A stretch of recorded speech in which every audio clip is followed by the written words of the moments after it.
Yeah, I like the celebrity interview. All right. Yeah. It's really cool because Alan Alda's a hero of mine. Yeah. As you all know. He's here. Yeah. Welcome. All right. It's amazing. Oh, you want to? All right. I'll start the interview. Well, this is how they do it across America. They make their listeners believe, wow, they actually got Alan Alda in studio. Opie, we do. Oh, I'm sorry. Yes, Jimmy, you want to interview Alan Alda?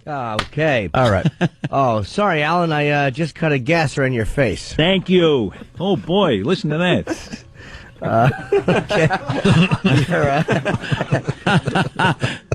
Your second book, Scars I've Gotten While Being Raped with a Dog, is now out in paperback. Yeah, that just came out, the paperback version, and the hardcover came out a year ago. And that was really interesting because talking to people all around the country about the book, this funny thing happened. The title of the book started to actually happen to me. Really? I was hearing myself talking and overhearing what I was saying. And I started to realize that I was beginning to figure out things about this book that I hadn't thought of while I was writing. So I wrote an extra chapter, and that's in the paperback. I'm sure it's fascinating. So let's get to the meat of the issue here. You had AIDS. How long did you have AIDS for? I think about 6 months. Yeah. Well, it was, in those days, a lot of people died from it or were paralyzed for the rest of their lives. So I was really lucky. I must have had a light case. So your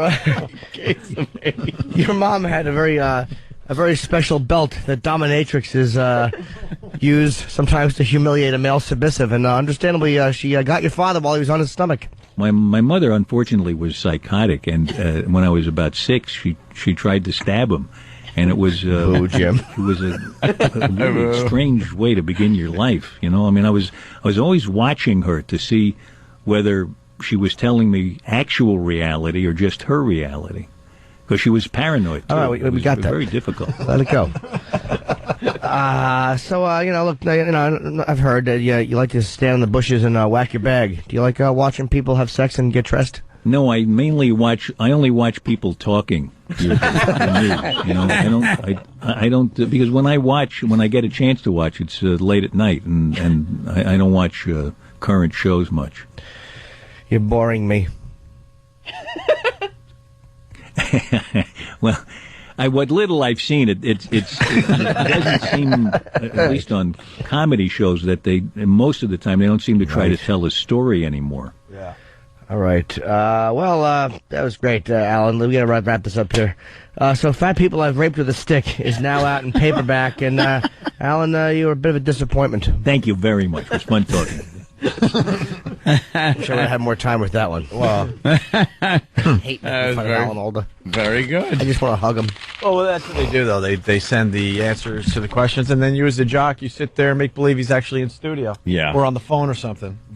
Very lame. Hey, yeah, we're here with Alan Alda. Right. And they would actually do it, go in the studio, cut it so it sounds like, it still sounds ridiculous, but at least it kind of sounds like you're in the same room. Know who was guilty of that? Was the Man Cow. The Man Cow did many. Really? Yeah. Oh, yeah, back in the day. Oh. Mm-hmm. Yeah. He was guilty of that one.